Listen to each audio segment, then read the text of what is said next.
Oi gente, aqui eu indo mostrar pra vocês mais um vídeo de Minecraft Pocket Edition. E hoje, galera, eu vou ensinar como fazer um portal automático. Então vamos, pessoal. Primeiro eu vou precisar de obsidian e de um bloco qualquer, redstone, 2 injetores, um botão, um repetidor, tocha, né? Repetidor e tocha.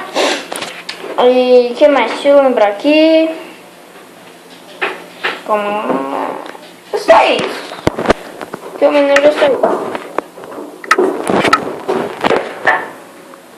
Então agora vamos fazer o seguinte. Eu vou colocar 2 blocos. Vou fazer um portal normal. De 3. Acho que tem 3. Depois disso, você vai fazer o seguinte: você vai colocar um injetor aqui, apertar Shift, colocar um bloco aqui, colocar um bloco aqui, e ainda de Shift colocar mais um bloco aqui e aqui.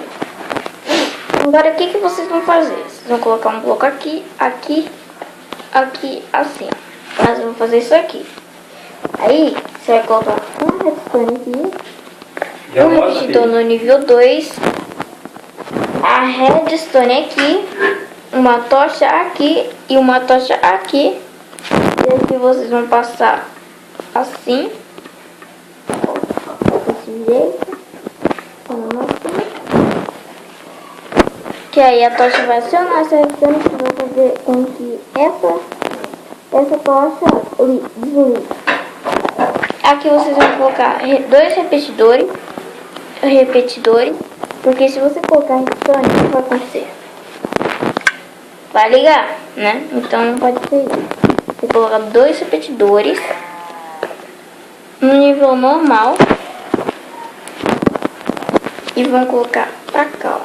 Vou vir colocando pra cá. Até chegar nessa tocha, tem que dar essa tocha, coloca mais uma redstone, mais uma virada pra esse repetidor, e aqui vamos colocar um repetidor no nível 4.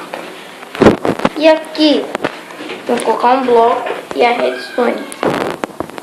Aí, vamos colocar um botão aqui. Peraí, deixa eu certo, um botão aqui e um botão aqui.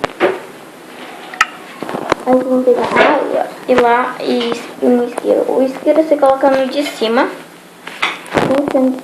senão não vai funcionar. E aqui vocês vão colocar a água.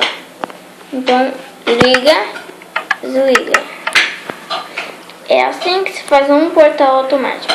O seu é bem complicadinho, mas pausando o vídeo vocês conseguem copiar. Mas então só é isso.